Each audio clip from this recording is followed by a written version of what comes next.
again listen to the Word of God para you will be equipped for this spiritual battle we are in right now. Amen ba? Okay, ang mga ready, manalangin tayo together. Let's pray. Panginoon, I am lifting up to you this teaching moment ng mga young people at narito ako, Panginoon, bilang boses mo para sa kanila, Panginoon, para sa aming lahat, para sa ikabubuti ng bawat isa at nawa, Panginoon, ang marinig namin ay tinig mo. At pag narinig namin to, Lord God, allow our hearts to be soft and teachable. And at the same time, Panginoon, makita namin ang realidad na nangyari sa mga buhay namin para makamit namin ang tagumpay na gusto mong ibigay sa amin. Maraming po salamat, Lord God, sa pangalan ni Jesus. Amen. Sino to? Well, may kamukha yan dati, umate ng FNH, pero hindi siya yon. Ito yung mag-ama, di ba? They look so happy. Until recently, lumabas sa Facebook at of course sa mga news sa TV na ito ay si Mark Alvin Manliklik, okay? Na pumatay ng kanyang 7-year-old daughter dahil yung nanay, how many of you have heard the news? Okay, heard, so nagtatrabaho sa Canada, I think, and pinapauwi nitong si Mark Alvin, yung asawa niya ayaw umuwi, tapos ayaw siya kausapin sa Facebook.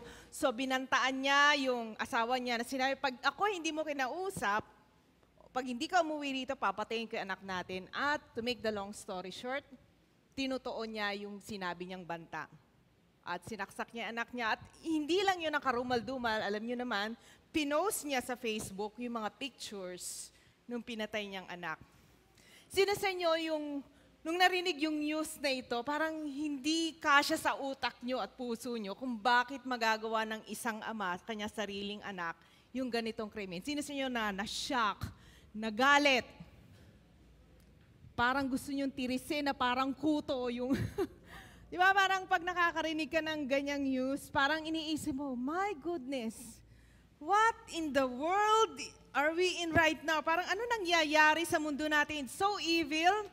Marami nangyayaring evil sa news, malayo sa atin to, hindi natin ito kilala personally, pero we know na even maybe among our families, among our friends, sa school, mga nababalitaan, yung medyo mas malapit sa inyo, konektado sa inyo in different ways. Sino siya yung minsan may nakakarinig na mga sobrang lungkot at trahedya na nangyari sa ibang tao na somehow medyo kilala nyo? Meron ba? Okay, so, pag nakakarinig tayo ng ganito, minsan nakakapanlumoy. Pero alam naman natin, naiisa lang naman ang sanhi at pinanggagalingan ng lahat ng kasamaan sa mundong ito.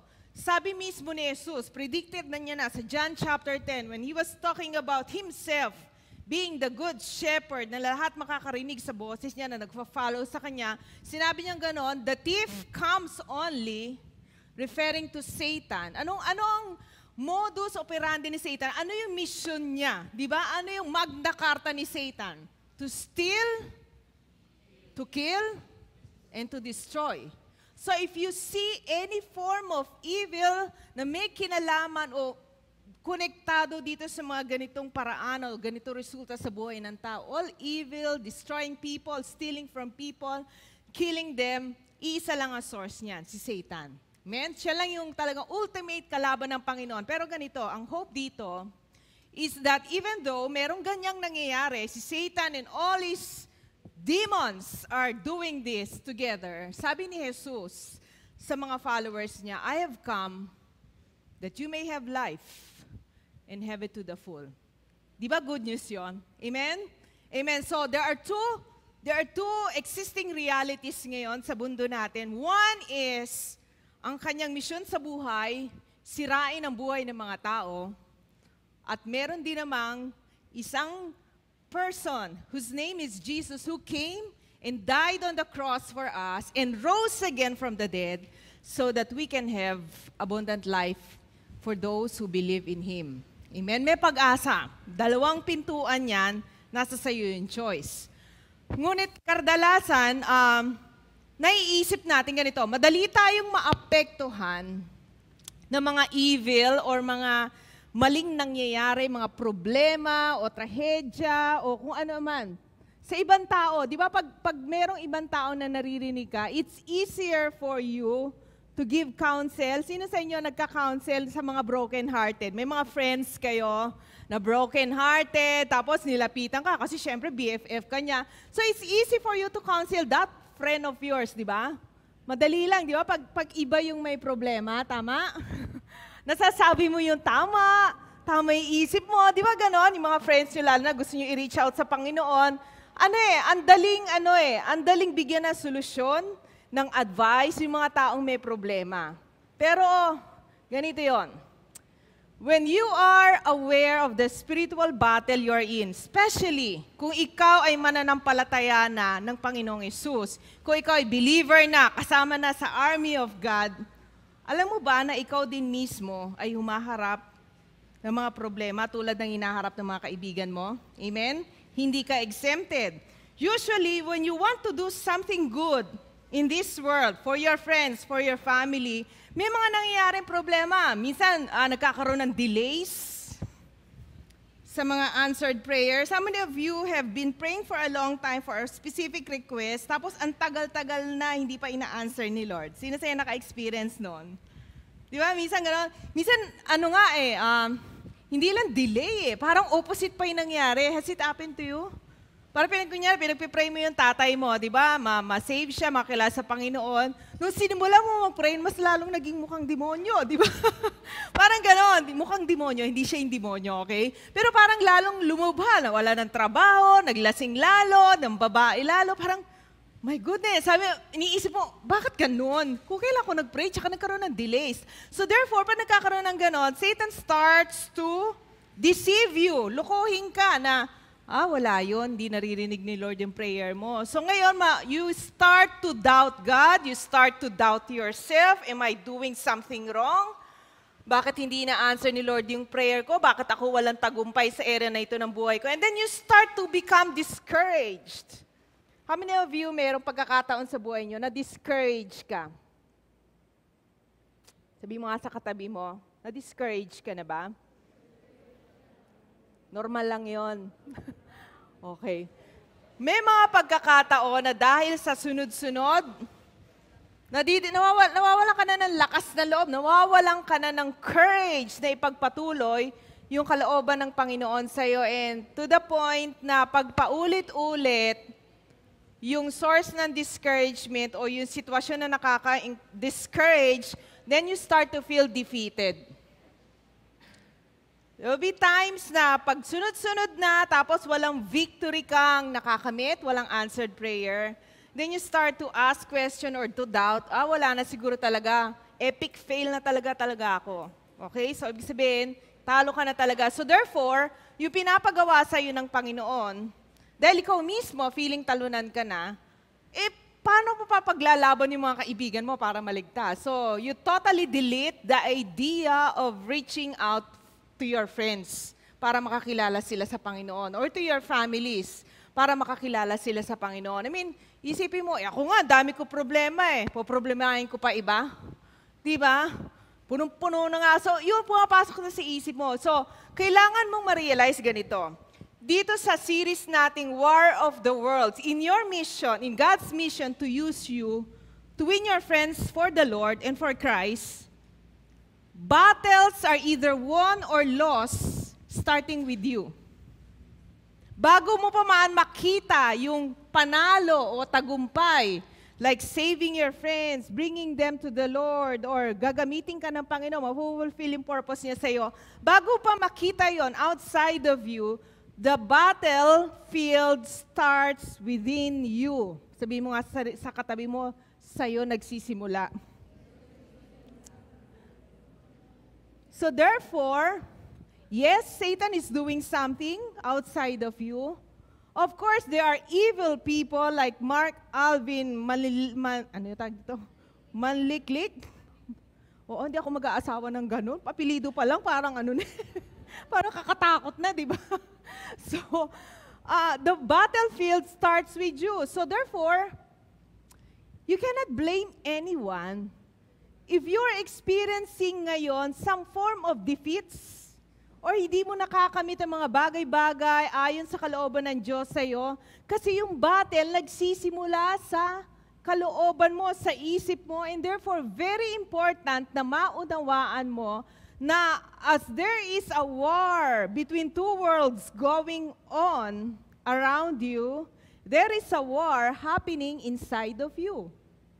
Meron kang going through some forms of pagsubok, tukso, di ba? Mga delays, mga discouragement, na pag hindi mo alam paano i-overcome to, mga ginagawa ni Satan sa'yo, then you really not experience the victory that Christ has already won for you. Sayang, may regalo na ang Panginoon out of His grace and mercy sa bawat believer na nagtitiwala sa Kanya. So, our text for tonight is 1 Peter 5:8-10. 1 Peter, if you want to, parang ang tawag ko dito, the handbook for aliens and strangers. Mga alien. Okay. Okay, mga aliens, ibig sabihin, spiritual aliens, of course. I mean, I don't mean na aliens na ganon. Kundi, yung concept ni Peter dito, sinulat niya ito, para sa mga believers na sobrang persecuted, sobrang nag-go through na suffering as believers, as they serve God, as they proclaim the gospel of Jesus Christ. Sobrang pinipersecute, sobrang nahihirapan sila. So tapos yung mga pinuno outside of them, mga unbelievers talaga, ungodly, sinusunog yung mga Kristiyano, pinapakain sa leon. Tapos within themselves, minsan may away-away pa. So marami nangyayaring battles around them. Pero sabi ni Peter, huwag kayong mawala ng pag-asa. You are aliens and strangers of this world. So that's the, parang bottom line of 1 Peter. This is how you live. You don't live for this world, but you live for a world beyond what you see. So 1 Peter 5:10 will give us the 4 strategies to win the battle over Satan. How many of you would like to win the battle over Satan? Satan will always be there to steal, to kill, and to destroy. So if you are not aware of his tactics, matatalo ka niya. Pero let's look at this. Sabi nga na sa 1 Peter 5:8, be sober, be vigilant, because your adversary,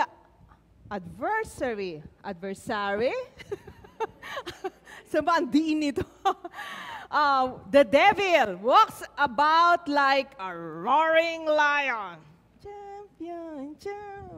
seeking whom he may devour. Okay.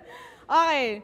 So, using this verse initially, first strategy, know your enemy. Sabihin nga natin, know your enemy. In fact, if you want to know the strategies and the schemes of Satan, yung mga modus operandi niya, di ba? Kailangan, yung mga pangalan pala niya, ay yung mga names niya, marami kasi pangalan si Satan, describes na mismo kung ano yung methods niya. Yes? So, unang-una sa lahat, look, isa sa mga pangalan ni Satan, adversary. Okay. So, doon pala sa pangalan na ang devil, isa sa pangalan niya, adversary, ibig sabihin nito, itong modus niya, he opposes God's plan and purpose for your life. Pansin mo ganito observe, reflect back, throw back ka ng konti. Yung mga times na nag-decision ka, talagang nag-commit ka sa Panginoon to really grow in Him, para mag-grow ka spiritually.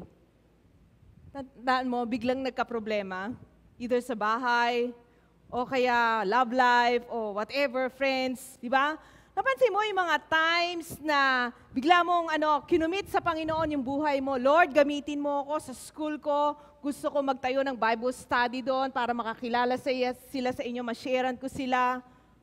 And then biglang may problema bigla, di ba? Sa teacher mo, pinahirapan ka, binigyan ka ng mababang grade, or whatever. So, o kaya dito, minsan, may na-feel ka, na parang OP ka, so suddenly parang na-emo ka. So, napansin mo yung mga times, so, okay, when you decide to give up a bisyo, a sinful habit, whatever that is, Yun yung mga tayo sa pag-uwi mo sa bahay mo, dito nag-altar call ka, di ba? Tapos cry ka, surrender ka sa Panginoon. Pag-uwi mo sa bahay, binungungaan ka. Mula ngayon, huwag ka na a-attend sa upbeat ha. Puro kalukuhan yung ina-attendan mo. Wala kang pamasahe, wala kang baon this week dahil attend ka na attend dyan. So mapapansin mo parang, woo! Now, if you know the strategy of Satan, isa yun sa strategies niya. Kapag may mga decision ka na gawin yung layunin at purpose ni Lord sa'yo, then you will see that He is constantly opposing yung kalooban ng Panginoon sa'yo para ma-discourage ka. Second strategy niya, He accuses you. Yung word na Satan is a Hebrew word, yung word na devil is a Greek word. Pero iisa lang ibig sabihin, he is the false accuser. And he slanders God and His people. Now, how does he do this? Diba? Sino sa inyo, honestly speaking, may mga times na kahit on fire ka sa Panginoon, kumaga, you're serving God, you're attending upbeat, you're trying to open your heart to God at makilala mo siya mas lubusan, and then suddenly, biglang nag-fall ka into sin. May nagawa kang kasalanan, may naisip kang hindi maganda. Sino sa inyo, honestly speaking, may mga ganong moments, may failure kang nagawa. Okay? Isn't it true na pag may failure o kasalanan ka nagawa, biglang may marinig kang tinig sa puso mo, sa isip mo, ayan, ganyan talaga, ha? Kita mo, kakahiya yung ginawa mo. Yeah, kadiri, you're so batoy, so jologs. Grabe, wala kang karapatan magtaas-taas ng kamay. Ang plastic mo. At nagsiserve ka pa sa kanya, ha? At pagkausap mo si Pastor Bong o si PG, parang banal na banal ka. Ang plastic mo. So, yung mga ganon, di ba? He accuses you, kumbaga sa korte, parang it's a legal term kasi, yung word the accuser, talagang may mga false accuser, at yun ang main agenda ni Satan, to falsely accuse you. Ayan, sige, ganyan ba ang born again? O kaya he slanders God, alam mo slander, sinisiraan niya ang Diyos, at yung mga kapatiran mo, para malayo ang loob mo sa Kanya, sa kanila. Una-una, halimbawa, pag merong thought na pumasok sa iyo ganito, uy, ang tagal mo na. Kala ko yun na yung thought eh. Wow, multimedia effect. So, halimbawa, si Satan, di ba, minsan ganito sabihin sa'yo, oh, biro mo, tagal-tagal mo na nagpipray dyan, di ba? Grabe, halos nakatira ka na nga sa church, naglilingkod ka sa Kanya, di ba? Kahit minsan wala ka na makain, kawawa ka talaga, no? O kaya minsan naglalakad ka papunta sa church, di ba? Para lang makaserve ka sa Kanya. Tapos naalala mo, di ba, pinagpe-pray mo na makapag-aral ka o maahon kayo sa utang o may kainin kayo this week. Oh, nasa na? Saan na yun? Siguro si Lord doesn't care for you. Alam mo, si Lord galit sa'yo. Alam mo, dahil sa kasalanan mong ginawa nung 1 taon, galit siya sa'yo hanggang ngayon. Kaya hindi niya ina-answer yung prayers mo. Siguro, pinapabayaan ka na niya. Huwag ka na mag-pray. Huwag ka na mag-serve sa Kanya. At saka yung mga kasama mo sa RLCC, sa Upbeat, tignan mo yung isa dyan. Ha? Hindi ka pinansin, naalala mo? Walang kwenta talaga yung mga upbeat na yan eh. Puro tawanan na, puro talunan eh. Hindi namamansin. Puro plastic yan. Nakita mo yung isa, na-crush mo. Ha? Nagpupunta ka doon, di ba? Dahil crush mo siya, wala namang masama doon ha? Na nagpupunta ka na crush mo siya. Kita mo, iba yung gusto niya. Kung ikaw ba, a-attend ka sa church na broken-hearted ka tuwing pupunta ka doon, kung ako sa'yo, hindi ko pagtitiwalaan yung mga upbeat na yan, mga RLCCians na yan eh. Mga mukha pa lang yan, wala nang katiwa-tiwa, hindi na kapagkakatiwalaan. Alam mo, hindi ka naman mahal talaga ng life group leader mo eh. Nagla-life group leader lang yan kasi inutusan lang siya. Pero sa totoo na wala tayong talagang care yan sa'yo eh. Yung pastor nyo, Ha? Yan pastor nyo, ha? Ayoko na.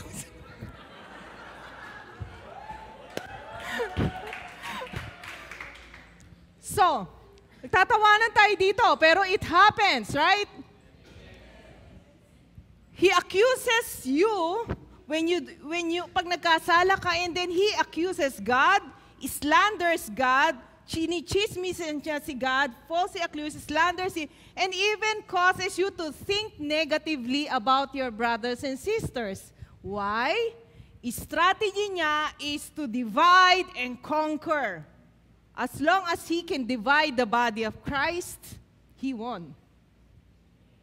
Nanalo na siya. Kasi lalayo ka na. Kaya di ba yung mga tao o mga Christians na starting na ina-accept nila yung mga thoughts na gano'n, yung mga accusations na gano'n, isa hindi na aatin ng church. Why? Kasi ayaw niyang marinig mo ang salita ng Diyos eh.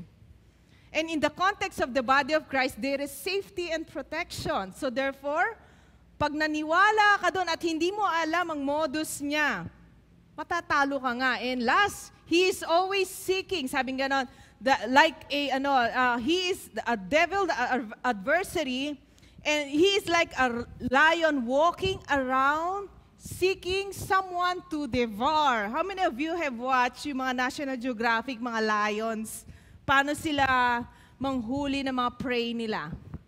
Sa kayo mga zebra, ganyan, di ba? Nanood ba kayo, no? So, di ba, sila na, una-una ang lion mayabang. Tama?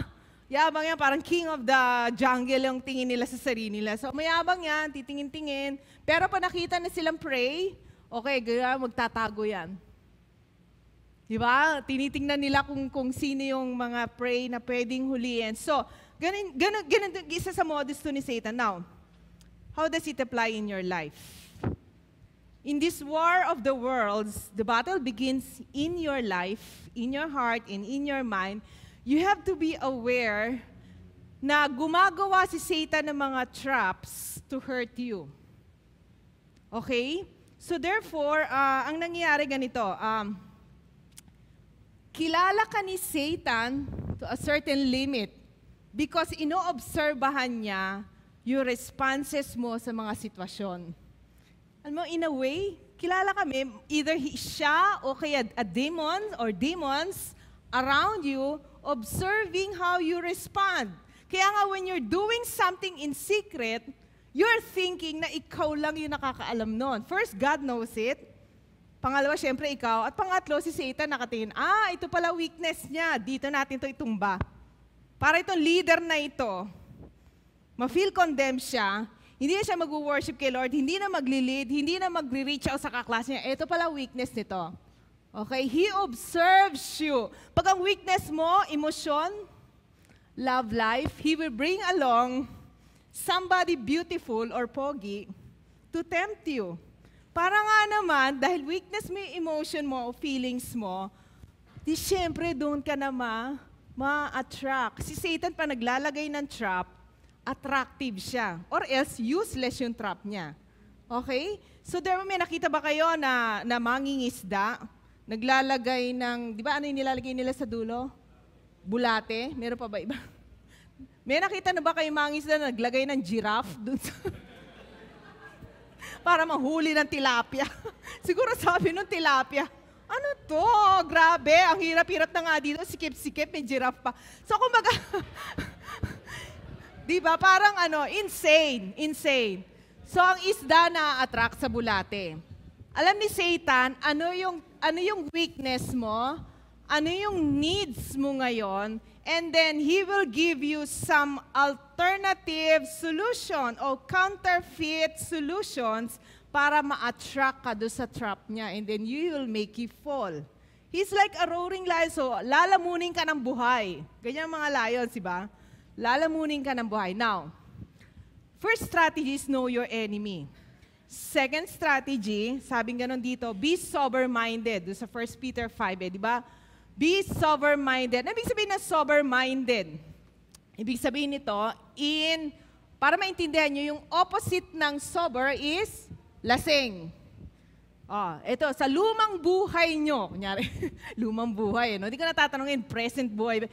Yung dati pa, matagal na panahon pa, naranasan mo na malasing. Matagal na panahon na. Okay, zygote ka pa lang, naranasan mo. Ayaw magtaas na iba.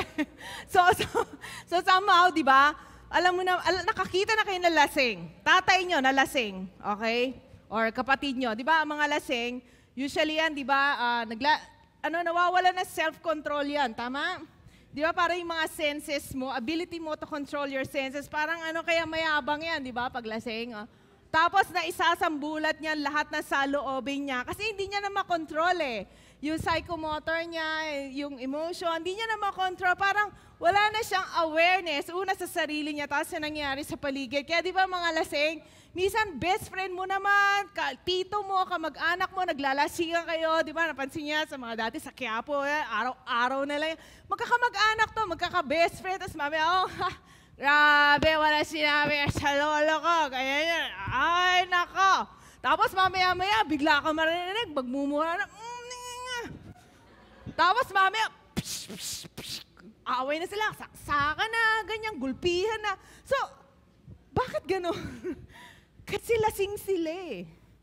Di ba? Hindi sober-minded. Hindi sila aware sa nangyayari sa kanila. At the same time, hindi sila aware na, hello, kaibigan ko to, ba't ko sinasaksak? Tatay ko to, ba't ko sinasaksak? Now, sabi dito, second strategy, kailangan sober-minded ka. Ibig sabihin, bilang isang sundalo ng Panginoon, huwag kang lasing spiritually. Amen? Maging aware ka sa nangyayari sa sarili mo. Kaya nga very important na konektado ka sa isang life group o community kasi there are times na lasing ka na, hindi mo pa alam na lasing ka. Spiritually speaking. Naririnig na ng iba, nakikita na ng pamilya mo, nakikita na ng mga kaibigan mo or ka-churchmate mo na lasing ka, wala ka na sa ayos. Tapos, kung ano-ano sinasabi mo, walang kwenta yan. Suntukin ko yan, banatan ko yan eh. So, minsan ganun na yung spiritually, ganun ka na, hindi mo pa alam. Kaya you need other people, especially other godly friends or Christian friends, to tell you, Brad, medyo napasobra ka na San Miguel Okay? So, medyo, ayusin natin to. Tulungan ka namin. So, be sober-minded. In fact, nung naalala ko, nagpunta kami Singapore, may mga MRT doon, very good ang transportation system nila. Pero one of the things na we noticed sa Singapore, mga praning na tao. Especially after the 911 thing sa US, so lahat na praning na kasama Singapore.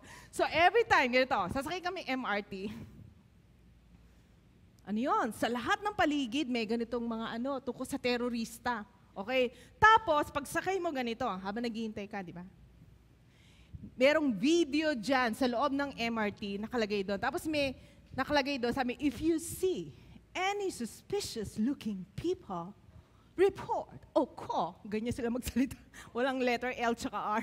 So, report o call. Tapos pinapakita doon yung video kung paano nag-a-act ang isang terorista. So, ganun sila kapraning. So, ikaw ngayon, pag ikaw ay MRT passenger, so nakikita mo yon araw-araw, lahat ng oras, if you see any suspicious-looking person, so, di ba? Di ba pag may naglapag lang ng bag, ganun eh. Parang tingin mo, parang Bin Laden na lahat eh, di ba? So, talagang nare-remind ka. Kasi nakakalungkot, mga Kristiyano, tulad natin, we come here every Sunday, and then we attend seminar, we live like Jesus pa, tapos Sunday, may punong-punta tayo na salita ng Diyos. Pero paglabas natin, para tayo mga lasing. Mga lasing tayo. Ayan na, katabi mo na, nagtatanong na sa'yo tungkol sa gospel. Bukas na tayo mag-uusap. Umiiyak na, magpapakamatay na yung kaibigan mo, ganun ba? Kawawa ka naman. Patayin natin yung boyfriend mo. So, para tayo mga lasing, hindi tayo sober-minded. Sabi mo nga sa katabi mo, wag kang lasinggero. O, gaera. Number 3, be vigilant.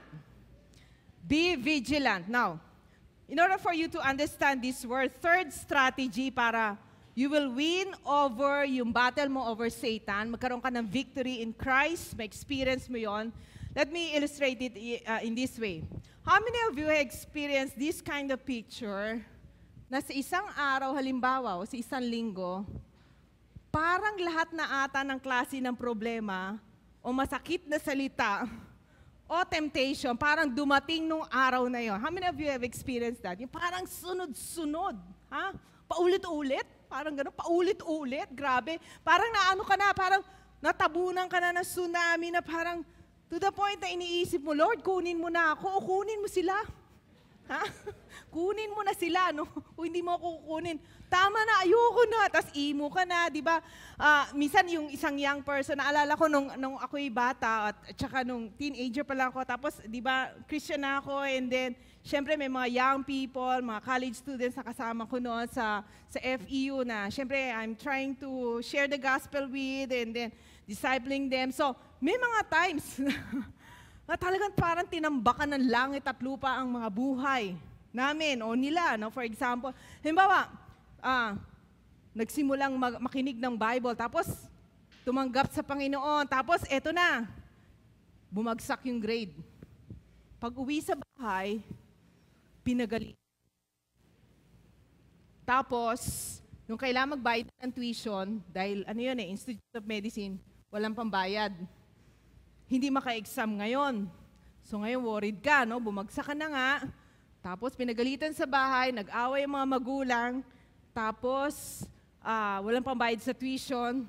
Tapos ganito, pagpasok uli, yung iniibig niya, yung talagang nililigawan niya, binasted siya, sinagot yung kaibigan niya. Okay, na nanliligaw. Siyempre, araw-araw papasok ka sa school, di ba? Kikita mo sila, di ba? Gusto mong gawing kadaber yung mga puso nila. So, parang hirap nun, di ba? Pumapasok sa school, broken-hearted ka, so hindi ka makafocus, di ba? Tapos ngayon, mangyari, pag nung sa spiritual life niya, nung mag-isa na lang siya, dahil sobrang emo niya, nagkasala tuloy siya, may mga nabasa siya o mga pinanood na hindi dapat pinapanood, isang believer. So, feeling self-condemned, gets nyo? May mga times sa gano'n sa buhay natin, parang pinagkaisang ka ng libu-libong demonyo sa panguna ni Satan para atakihin ka. Have you experienced that? Na to the point na talagang sobrang, ayaw mo na. Gusto mo na mag-disappear. Now, during those times, anong usual response mo? Diba? Kung hindi ka aware, kung hindi ka vigilant, ang mangyari ganito, tutulog na lang ako para makalimutan ko to. Okay, iba personality. So ngayon, iinom ka ng whatever sleeping pills para makatulog ka. O kaya, kung hindi ka makatulog, tulalay ka, di ba? Bakit ganon? Paspogi naman ako sa kanya, bakit yun na sinagot?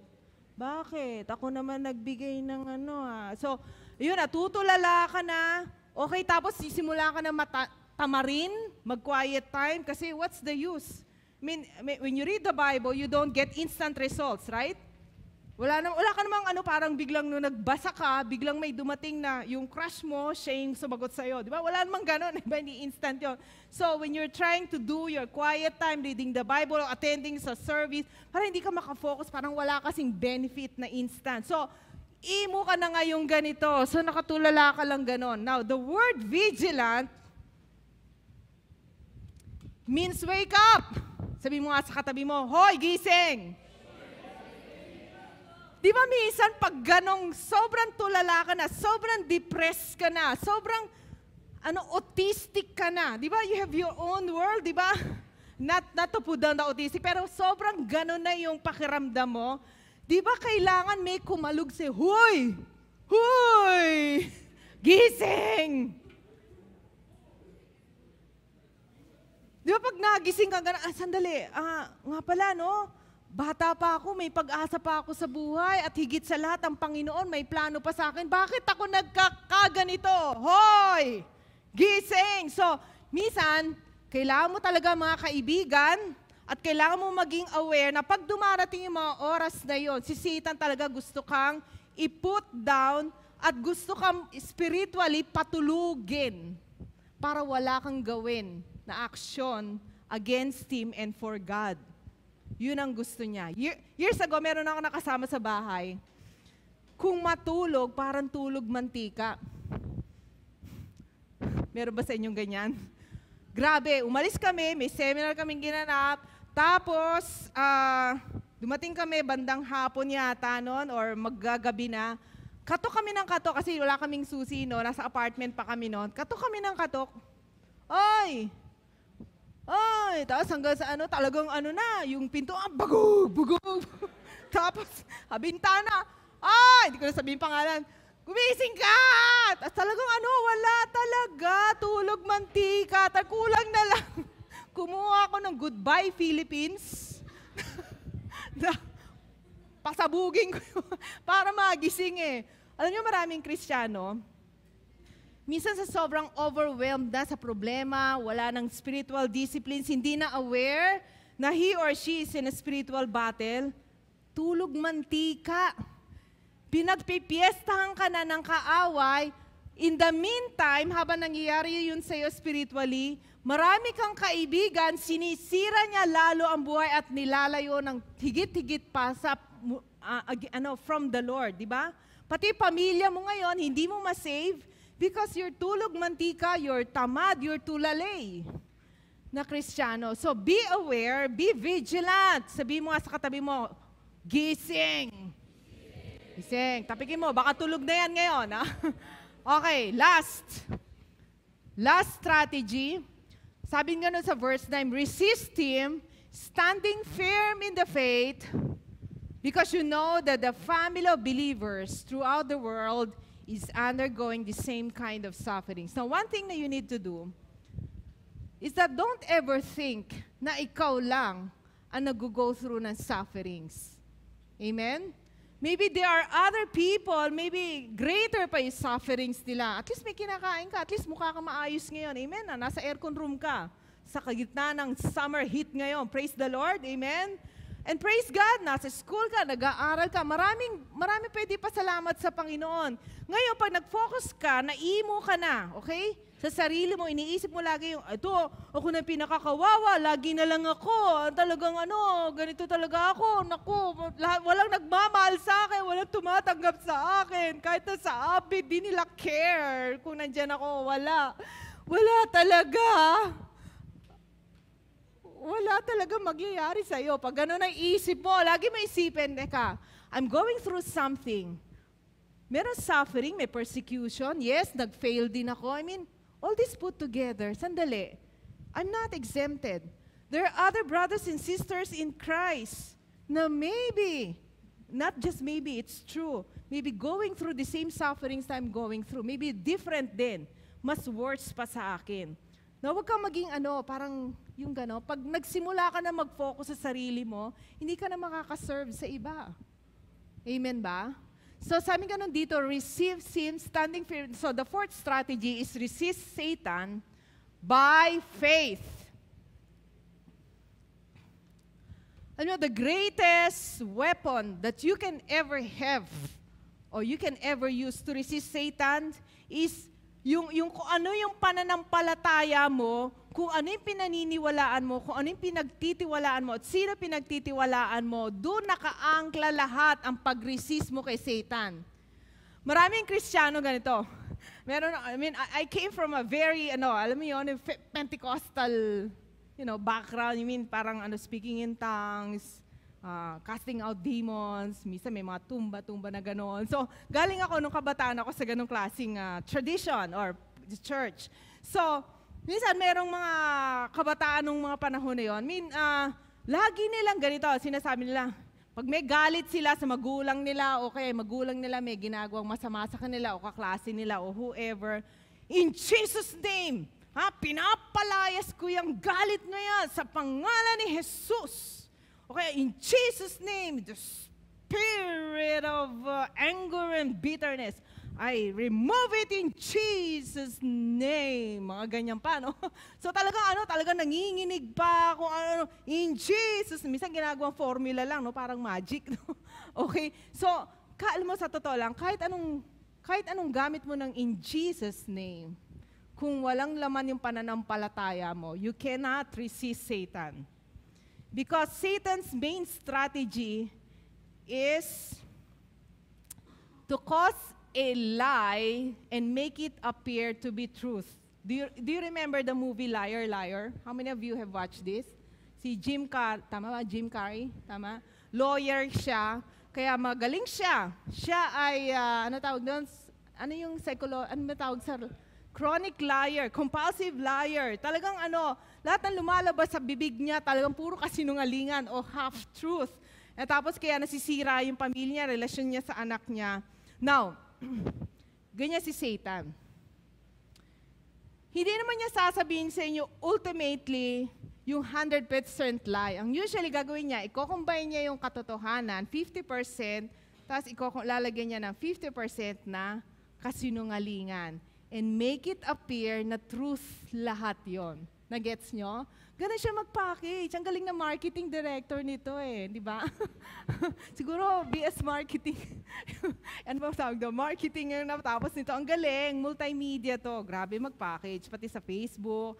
Galing niya mag-package ng mga bagay-bagay and make it appear na napakandang regalo noon. Kay Lord galing yun. Ba, may iaalok siya sa iyong trabaho by the time na you graduate. And malaki ang sweldo, talagang prestige, fame, di ba? Malilibre mo na yung mga kaklase mo dati, di ba? Ang yabang mo na, makakapagbigay ka na ng pangkuryente sa bahay. Yes, mother, ito ang pangkuryente. Dati, naapi niyo ako Ngayon, ako nagbibigay. So, lahat ng bagay na yan, isip, hindi, tanggapin mo yan. Pero kaso, 7 days a week. Yung trabaho mo, wala ka ng pahinga. So ngayon, ipapakis nyo na kailangan mo yung makakabuti yan sa'yo, magiging sikat ka. So that's the strategy of Satan yung parang yung beliefs mo about Jesus Christ and the gospel, isa-shatter niya yan para mapabilieve ka sa lies niya. Kasi, in fact, the Bible says, Jesus called Satan, alam niyo ba, isa sa mga pangalan ni Satan, the father of lies. Huwag mo hayaang itigil ka niya kasi ang pangako ng Panginoon is ganito. And the God of all grace, verse 10, who called you to His eternal glory in Christ, after you have suffered a little while. This is the encouragement of Peter sa mga nagsasuffer na Christians during the time na sinulat niya ito. Ang daming persecution, ang daming kahirapan, ang daming mga personal failures. Pero sabi niya, after you have suffered for a little while. Now, his perspective here is future. Kasi, compared to eternity, yung mararanasan mong kaginhawaan, di ba, kapayapaan, yung kaligayahan, talagang webbing out and fellowship forever. Gusto niyo ba yon? Ha? Yung talagang walang kasalanan, walang sakit. Sino sa inyo gustong dumating yung panahon na yon? Walang kasalanan, walang sakit, wala kang naiisip na masama, hindi ka nag-iimo sa sulok ng heaven. Ewan ko kung magagawa. May imo, rumba doon. Wala nang ganon. Tapos lahat ng kasama mo, you are with God's people. In check, puti, maitim, brown, maliit, matangkad, payat. Ewan ko kung papayat yung mga matatawa. Hindi ko alam kung ba, ano itsura ko doon. Hindi ko alam, pero lahat ng yon mangyayari in the future. So, there is a great new heaven and new earth that is about to begin. According to God's timetable. So, sabi ni Peter, sabi ni Lord sa atin, yung suffering mo ngayon, yung mga struggles mo ngayon, yung mga sacrifices mo ngayon na you want to win your friends for Christ pero nakakarinig ka ng masasakit na salita sa kanila. So, imbis na magpasalamat sila sa iyo, masakit pa yung naririnig mo, napapersecute ka pa, your parents, you're doing your best to help them pero laging negative na, whatever, you're suffering right now. Sabi niya, after you suffered for a little while, but little while, kahit minsan feeling mo forever na yung suffering mo because darating ang panahon, yung called eternity, na lahat ng yan mawawala. So, eternity, walang katapusan, ito ngayon yung suffering mo. Amen? Kaya don't give up, but fight. Will Himself restore you and make you strong, firm, and steadfast. In Jesus' name. So, review. 4 strategies to win the battle over the enemy. Know your enemy, be sober-minded, be vigilant, resist Satan by faith. Bottom line, you must take responsibility to win over the enemy. Everybody say this. I must take responsibility to win over the enemy. God has already won the victory for each one of us. But, in real life, in experience ngayon, ultimately, darating din naman yung makikita natin ay vindicate lahat ng Panginoon na nagtiwala sa Kanya. Ipapakita niya sa buong universe na these are my children, this is my son, this is my daughter. Papakita niya yan lahat. Ako ang nagligtas sa kanila. Pero in the meantime, there's a battle going on in this world that we have to fight and we have to make certain choices. Wais na choices, godly choices na maaring hindi popular, na maaring feeling mo wala nakaka-appreciate, pero God sees them. And in time, God will reward you. But ngayon, you must take the responsibility to win over the enemy. Bakit? It's not just your victory. Pag ikaw ay nagtatagumpay in the Lord by His grace, alam mo, tagumpay din ang pwede mong ipasa sa iba na nais pang iligtas ng Panginoon. Kasi kung ikaw mismo talunan na, paano kapag gagamitin ng Panginoon para iligtas yung mga tao na mahal din niya, tulad mo? Amen ba? So, isang nakapaka-encouraging na testimony recently, kilala niyo itong pogi na to? Si Hayden ko. Kilala niyo? Okay, hindi ko natatanungin sino nakapanood ng video niya kasi dapat hindi niyo pinapanood yun. So, alam niyo naman yung mga kontrobersya na ano niya, na go through niya, di ba? Isang mayaman na tao, in fact, doktor siya, popular siya, konektado siya kay Vicky Bello, etc., etc. Now, he has everything. But you know, there is a battle that went on in his life to the point that he almost committed suicide. And the good news is, recently, dahil sa sobrang search niya for meaning of life and purpose in life, he got connected with Ravi Zacharias. Hindi niyo kilala yon. Isang magaling na apologist yun sa Amerika at nagpa-disciple siya doon. So he made some choices para seliksikin talaga ano yung katotohanan at ito yung mabuting balita. And to make the long story short, God gave him the grace to really understand the good news. And he gave his life to Jesus Christ. At sabi niya gano'n sa testimony niya, ito yung nakasulat, life itself is tough and riddled with battles. Of these many battles, the most difficult battle you would ever face is your daily appointment with the Lord. So, daily, he's facing that battle. Ano ba, makikinig ba ako sa Panginoon? Will I read my Bible? Will I pray? Will I join the other Christian para mapalakas ako sa Panginoon? I'm not yet where I want to be, but I'm no longer who I used to be. Sabi niya, I was tired of pursuing the same path only to end up where I was, which was suicide. God plucked me out from going on that path again. Praise God. Amen. So, that's a victory na binigay na Panginoon sa isang parang wala nang pag-asa sa buhay. Almost ended his life, but God showed His mercy to this person. So, lagi mong tandaan, the battle begins with you. So, you must take responsibility to win over the enemy. Now, I want you to get in groups of 3, i-answer niyo itong question na ito.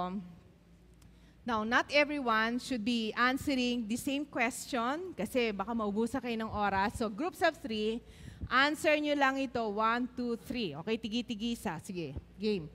I'll give you 10 minutes to do this. How many of you, let me ask, before we go into our final worship today and respond to God, sino sa inyo ang aware ka, there's an ongoing spiritual battle sa buhay mo. May nangyayari sa current situation mo.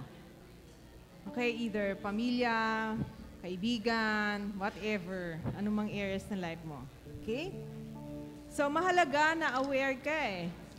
Kasi kung hindi ka aware na nasa gitna ka ng digmaan, dali mong mabaril, di ba? Tapos hindi mo dala yung mga sandata mo. Okay? So, dapat aware ka. So, hindi lang sa physical world, you are in right now, you hear parents, you hear people around you saying negative things, or probably say parang mga offers sa buhay mo na seemingly parang attractive, beneficial sa'yo, pero yung pala, it's a trap of Satan, dapat aware ka doon. Kasi God wants you to experience His victory in your life. Amen? He has already won the victory for us. Pero hindi naman tayo parang tinawag ng Panginoon para maging mga anak niya, and then hinihintay na lang natin heaven, pero in the meantime, nakatulala lang tayo, naghihintay lang tayo. I don't think God is like that. And I don't think gusto mo rin yun na para ka lang robot dyan na naghihintay na lang nakatapusan ng mundo. Okay? Amen. Sino sa inyo gusto pang ma-experience yung abundant life that God has promised all of you? Amen? So, why don't you all stand up right now?